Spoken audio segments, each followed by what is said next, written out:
Rodney with Jeepers Outpost. Today we're going to do what I hope will be an upgrade to my steering to my 2001 Jeep TJ. The Jeep TJ has just over 100,000 miles on it, and as of late it has been leaking like a sieve. I don't know if it's because of big tires or what, but it seems like the life has gone out of it a little earlier than what it should. So because I already have to replace it, I want to hopefully do an upgrade to it. This isn't my time. I'm not running big enough tires where I need to do a steering assist or a ram or anything like that. I'm simply going to upgrade the gearbox. The gearbox I'll be using will come from a 1998 to 1999 Dodge Dakota. The ones you want to look for will be the non-snowplow one. That's what we want, non-snowplow, and preferably one with a V8 engine in it. What we do know about these things for sure is that it comes with a larger piston bore in the gearbox than what your stock TJ comes with, so hopefully that'll give us more turning power. I bought the gearbox from Advanced Auto Parts, paid about $200, so I don't have to worry about rebuilding anything. It's a remanufactured box, so should have good seals, good gears, everything ready to go. I would probably recommend that over going to the junkyard. So the goal of this video is not to be so much a how to install this, although I do want to kind of quickly go over tools that you'll need, and as we do it, and to show you what order to do this in. I don't want to make this a boring video about you guys watching me wrench on the Jeep. I've installed this thing and I've driven it a few days. I'm going to give you guys my opinion of whether this is a upgrade or whether it is not. Oh yeah, I almost forgot to tell you. Like Steve Jobs says, there's one more thing. This modification will only work for 1997 to a 2002 Jeep TJ. The 2003 and newer models came with a Mercedes gearbox, therefore it won't work for you. Keep that in mind. Alright guys, here's two gearbox. This is an extra one I had out of old parts Jeep. This one comes out of the stock Jeep TJ. This one 98 to 99 Dodge Dakota. And so what we do know is that so across this, the front of this one is about 3 7/8. Across the Dakota, we're coming up about 4 1/4. So we do know we got a larger piston in here. So we're hoping that's going to give us more power for turning the larger wheels in a Jeep. Alright guys, first thing we're going to do, we're going to remove the pitman arm. Now I'm using an impact to do this and a socket. Socket I'll be using is a 1 5/16. Now I realize a lot of you guys may not have a socket that large, and honestly the thing fits a little loose, so I'm sure it's probably metric. So you just as well use a crescent wrench to remove this thing. Now one thing I'm going to do, okay, I'm going to leave a few threads on that thing. I'll be pulling, once I pull this, I'm going to be putting pressure on this. I'll be using a pitman arm puller. It's this guy right here. So we'll be putting pressure on this, and that will, by leaving the nut on here, to keep this thing from flying off and hurting anybody, particularly me. All right, now we're going to apply the pitman arm puller. I'm going to apply my impact wrench. I'm going to do this in small increments. So I got some pressure on it, so now I'm going to hit it with a hammer. Most folks out there may get to a point where you wonder why this thing was even, well, even use a nut, but fortunately I've been banging away on it and finally got it where it's ready to release.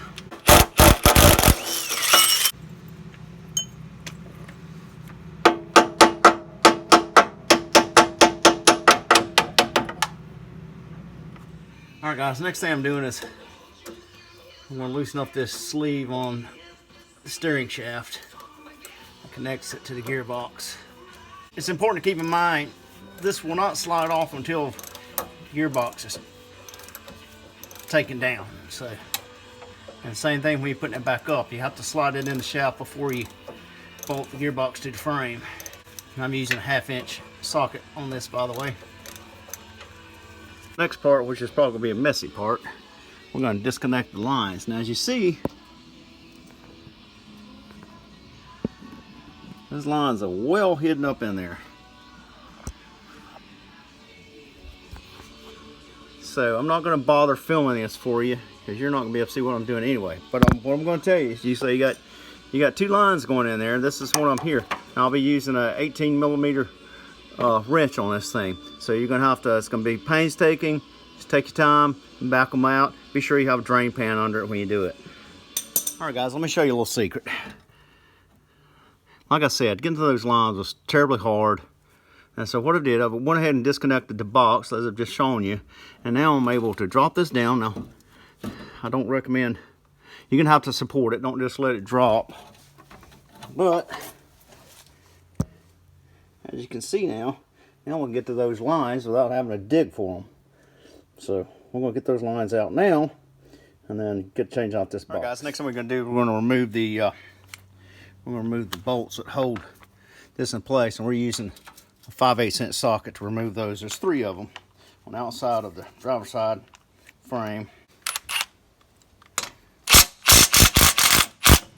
Alright guys, as you can see at long last, we have the old gearbox down. We're letting the fluids drain out of it. We're going to get these lines cleaned up, put the O-rings back on them. Be sure that if your kit, hopefully it comes with new O-rings. If it don't, you'll need to find some O-rings to replace those. But put some new O-rings on it before you put it back on there. So that is next up. Now, let me catch you up on what I've done so far. So I've cleaned up my mounting bolts. I've also I've cleaned up the lines where to go in, and I've also installed the new O-rings on there. So this is about where I'm going to do this, and then I'll catch you guys up. So I've been told this is a 2-man job. I'm going to try to do it by myself. If not, I'll try to get some help. But basically what I'm going to have to do, I'm going to pick this thing up while I'm holding it with my hands. I'll be bolting the lines on there before mounting it, and then I'm going to have to get the steering linkage lined up while I'm holding it, and then bolt it to the frame. So I'll let you guys know how that goes. Get you all up a little bit. So I've got the lines in well. Next thing is line up the sleeve up there. I don't know if you can see the sleeve on there. Yep, there it is. So of note, even though you get that sleeve lined up, it's got a flat side on it, so you can get it so it is lined up correctly. Even though you get it lined up in there, it's not just going to slide on. I found that out. I'm going to have to, still got a little ways to go. Got to take a hammer. You have to kind of get a hammer in there and kind of tap it down very easily. Right now, what I'm going to try to do is I'm going to get this box bolted to the frame so I can get the hammer and work that sleeve on down and get it tightened up. I'll clean up my bolts. Next thing we're going to do, we're going to put some blue Loctite on there so those bolts don't slip out, and we'll tighten them in. Guys, I couldn't find a good torque for the sleeve that retains the steering shaft onto the box, but there's a groove in here, so it's not coming out. What I want you to do is, what I recommend is put some Loctite on it, blue Loctite, snug it down real well, and I'll let it rip. Last thing, got the torque wrench out. We're going to torque down the pitman arm to 185 pounds. Then the next thing we're doing, we're going to put some fresh fluid in this thing and bleed the lines. I got the gearbox in, so the next thing we're doing is I jacked up the Jeep, got the wheels off so we can turn the wheels. Now we're gonna work the air out of the lines, and we're gonna do that without starting the engine. You don't want to start the engine to do this, make a mess. So I'll fill up the reservoir. We're gonna work it back and forth until I get all the air out of the lines, and then we're gonna start it and see how it does. All right, guys, finally got this thing in the Jeep. Initially, I'm happy with what I'm seeing. I've taken it down the road for a test spin. It's got a good tight gearbox, very responsive. So I'm liking it for now. This is a fairly easy job. What I do recommend is if you want to do this, again, you're going to use a 98 to 99 Dakota gearbox, V8 engine with non-snow plow. I recommend you get it from a parts house to get one freshly rebuilt. If you pull, you can get one cheaper at junkyard, but you'll do yourself a favor. If you can pull it from a junkyard, you're going to want to rebuild it anyway. Just go to parts house, pick out a good brand, see if you find yourself a coupon, get yourself a good deal, and put it in Jeep. No more worries. What I want to go over right now, I want to go over a few tips, some things I think would help you that I ran into along the way as I was doing this, save you a little bit of heartache. First thing, sleeve that holds the steering shaft onto the gearbox. There is a bolt on that. Make sure that bolt is facing down. If it's not, you won't be able to get to it, and you'll wind up turning the steering wheel after you take the pitman arm off, which I don't recommend doing. And when you remove that bolt is going to have to come all the way out because there's a little notch in there that holds that shaft on there, so it won't come off in the future. Next thing, removing the lines. It's really a pain in the ass to get those lines when the gearbox is up there It's hard to get into it. What I recommend, and I tell you at one point in the video, is drop the gearbox down. So you can loosen those 3 bolts up off the frame. You can drop that gearbox down. You'll be able to get to them a lot easier. Do support the gearbox. Don't let it fall. You'll damage your lines or break them. Don't want to do that. So that makes life a little bit easier on you. And when you go to put it back, same way. Hold that box up, mount the lines to it, and then bolt it to the frame. Next thing, O-rings. The O-rings on the end of the tubes. You need to put fresh O-rings on there. If your kit didn't come with one, buy yourself some. Put fresh O-rings on there. I tried to pull mine off with a knife. It was a pain in the ass. I recommend getting you a dental tool, something sharp, to get under those rings and get them off. That'll help with that. Putting the sleeve back on the shaft. There's a flat spot on that, so it will. I did it myself. It will help you if you have a friend do this. Hold the gearbox up, you'll turn the steering a little bit, get that flat spot lined up. And what I found out, it won't just slip on there. You're gonna have to get it on there, and then you have to take a hammer. You're gonna have to lightly tap it back down into position. It's not gonna make it easy for you.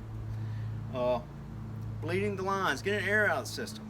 I thought with just jacking this thing up, cranking the wheel back before I started the engine, cranking the wheel back and forth all the way from lock to lock, I thought that would get the air out of the system. And it appeared to. It used some, but once I took it down the road, power steering pump was moaning and whining.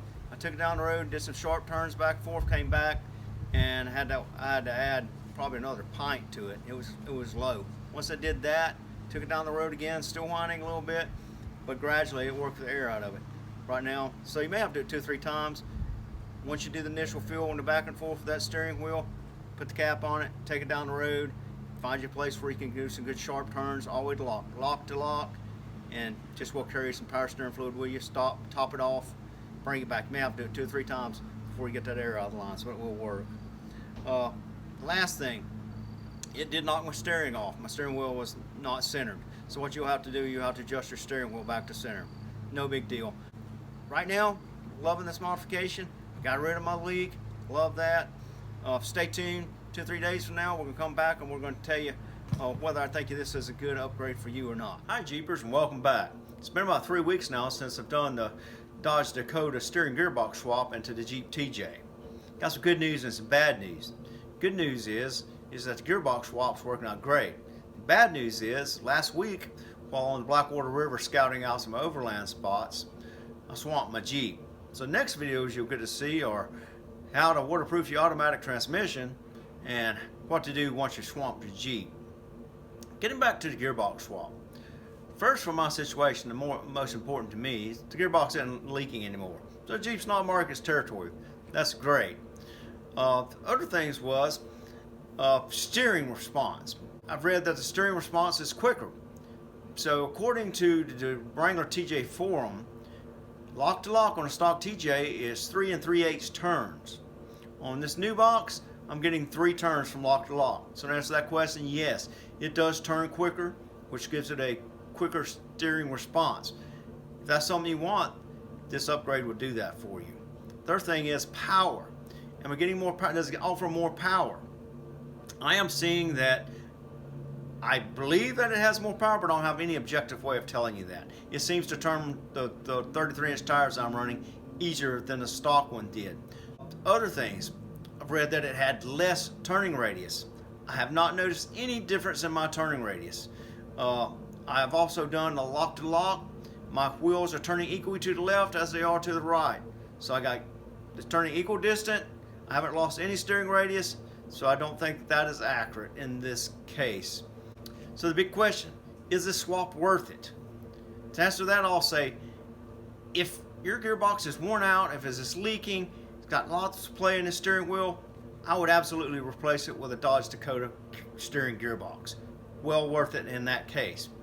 However, if it's not worn out, doesn't need replaced, it's not worth it. If you're running large tires, 36 to 40s, you're going to need something different anyway. It's something like a hydro assist, or maybe even a ram if you're that serious about it. But for what I'm doing, worn out gearbox, trying to turn 33-inch tires, it was well worth it in this case. Alright guys, that's going to do it for this video. I hope that you found it useful, and I hope that it's answered any questions that you might have on the Dodge Dakota steering gearbox swap. If there's anything I didn't cover, any other questions you might have, be sure to ask me in the comment section and I'll answer those questions as quickly as I can. In the meantime, be sure to subscribe to my channel so you don't miss any of my new videos. Like and share it. Again, some videos I'm going to be doing in the future, how to waterproof your automatic transmission and what to do after you swamp your Jeep. Keep an eye out for those videos. Until then, stay safe on the trails and we'll see you next time.